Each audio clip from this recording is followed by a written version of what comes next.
اس میں اللہ تعالیٰ ارشاد فرماتا ہے وَكَذَلِكَ نُوَلِّي بَعْضَ الظَّالِمِينَ بَعْضًا بِمَا كَانُوا يَكْسِبُونَ۔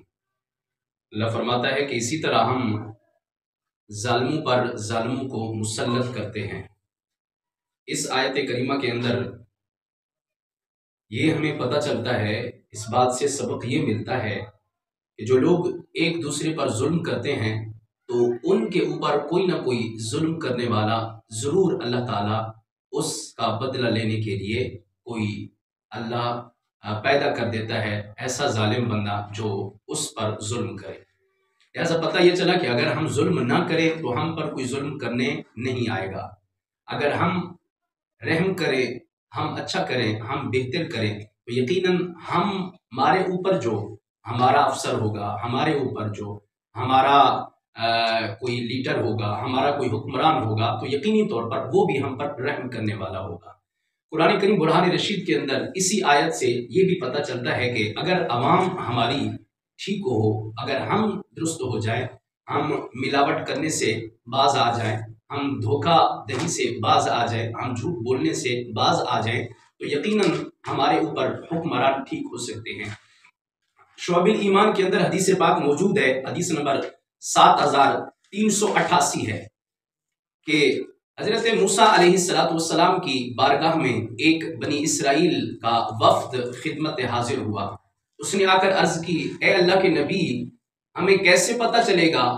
کہ اللہ ہم سے ناراض ہے؟ ہمیں کیسے پتہ چلے گا کہ اللہ ہم سے راضی ہے؟ اس کی علامت کیا ہے؟ اس کی نشانی کیا ہے؟ تو حضرت موسیٰ علیہ السلام نے اللہ کی بارگاہ میں عرضی کی اور اللہ تعالیٰ نے اپنے نبی کو وحی کے ذریعے سے یہ فرمایا کہ اے موسیٰ، اپنی قوم کو فرما دو کہ تم میں سے برے لوگوں کو جب تمہارا حکمران بنا دیتا ہوں تو یہ میرے ناراض ہونے کی دلیل ہے کہ میں تم سے ناراض ہوں، اور اگر تم میں سے اچھے انسان کو حاکم بنا دیتا ہوں تو یہ اس بات کی دلیل ہے کہ میں تم سے راضی ہوں۔ پتہ یہ چلا کہ انسان سے رب راضی تب ہوتا ہے جب وہ انسان خود ٹھیک ہو، اور اللہ راضی تب ہوتا ہے جب انسان خود ٹھیک ہوتا ہے اور اس کے بعد اس کے حکمران ٹھیک ہوتے ہیں، اور اللہ ناراض تب ہوتا ہے جب انسان خود ٹھیک نہیں ہوتا اور جس کی بنیاد پر اس کا حاکم وقت بھی، اس کا حکمران بھی اس کے لیے اچھا نہیں سوچتا۔ تو بات اور ضرورت اس بات کی ہے کہ آج ہمیں خود کو ٹھیک ہونا پڑے گا۔ آج اس معاشرے کے اندر جو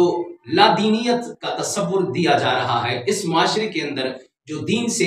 دوری ہمارے معاشرے کے اندر اور ہماری نسلوں میں پائی جا رہی ہے، اس کو ختم کرنا پڑے گا۔ جب ہمارا ریلیشن، ہمارا تعلق